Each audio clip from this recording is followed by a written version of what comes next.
Bonsoir, Namaskar.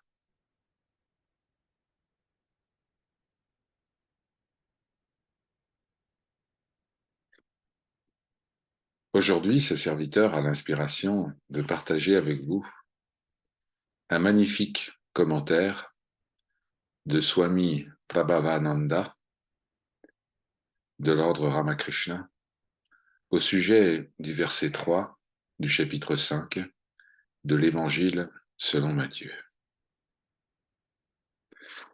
Ce verset nous parle de la peine et nous dit que ceux qui sont dans la peine aujourd'hui seront réconfortés.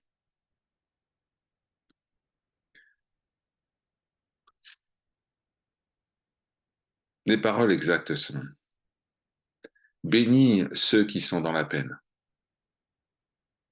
car ils seront consolés. Tant que nous pensons que nous sommes riches en termes de biens matériels ou en termes de connaissances, de savoir, nous ne pouvons faire aucun progrès spirituel.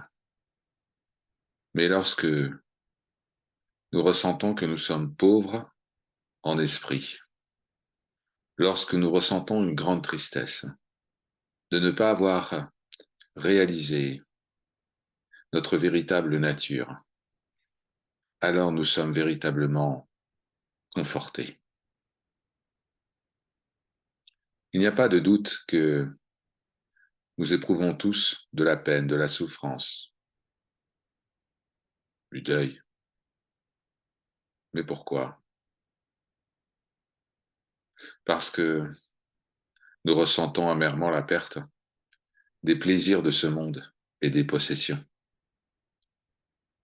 Mais ce n'est pas de ce type de deuil dont le Christ parle dans ce verset des évangiles.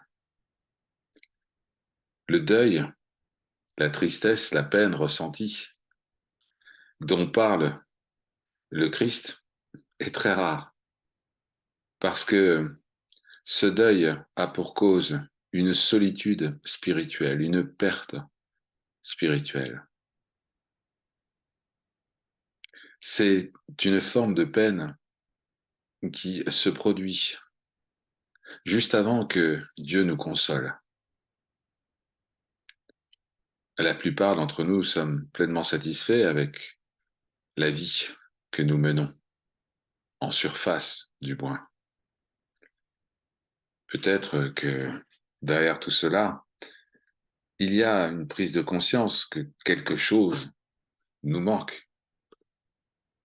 Mais nous avons toujours l'espoir que ce quelque chose qui nous manque sera acquis dans le monde.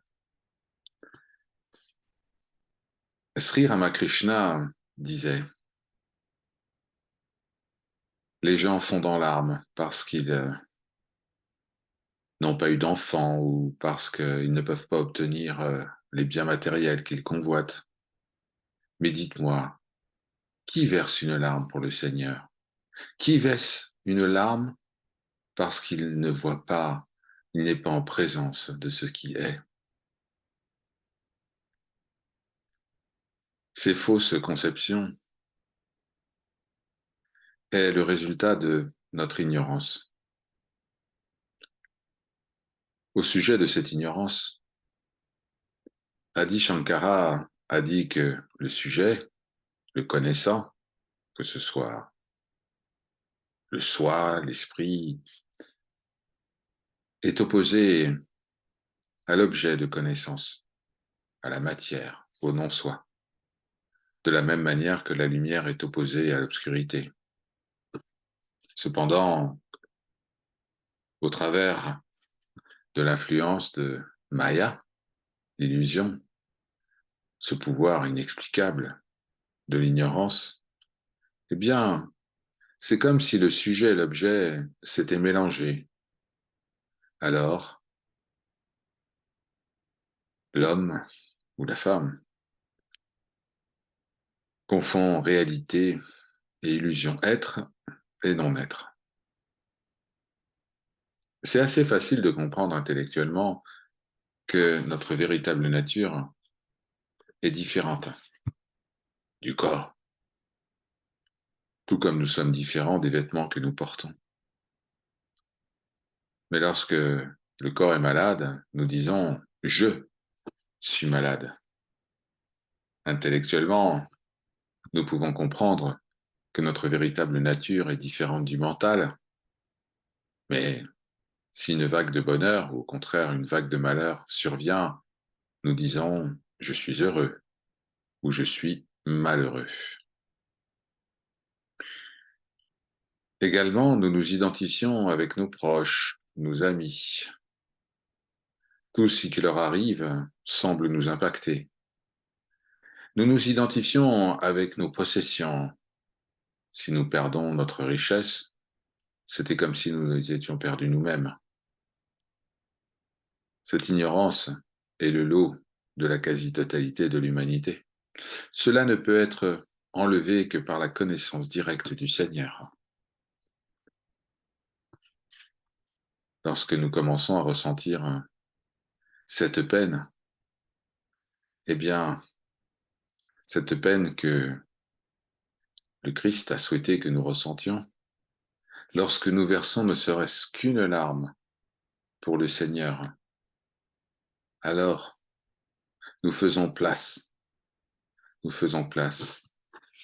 à la connaissance divine. Ce type de deuil, ce type de peine que le Seigneur appelait le deuil béni est exprimé par Thomas Kempis dans son œuvre L'imitation du Christ. Il dit : Ô Seigneur Dieu, quand serai-je un avec toi, totalement fondu en toi, en ton amour, afin que je m'oublie totalement. Sois en moi et je serai en toi. Et accorde-nous la grâce d'être toujours un en l'un, éternellement. Nous devons parvenir à cet état où nous ressentons intimement que rien ne peut nous accorder la paix, à l'exception de la vision du Seigneur. Alors, le Seigneur attire le dévot à lui, comme un aimant attire une aiguille, et le réconfort. Le réconfort dont nous parle Jésus dans le verset 3 du chapitre 5 de l'évangile de Matthieu. Ce réconfort remplit notre cœur d'une joie lumineuse. Par sa grâce. Om Shanti, Shanti, Shanti.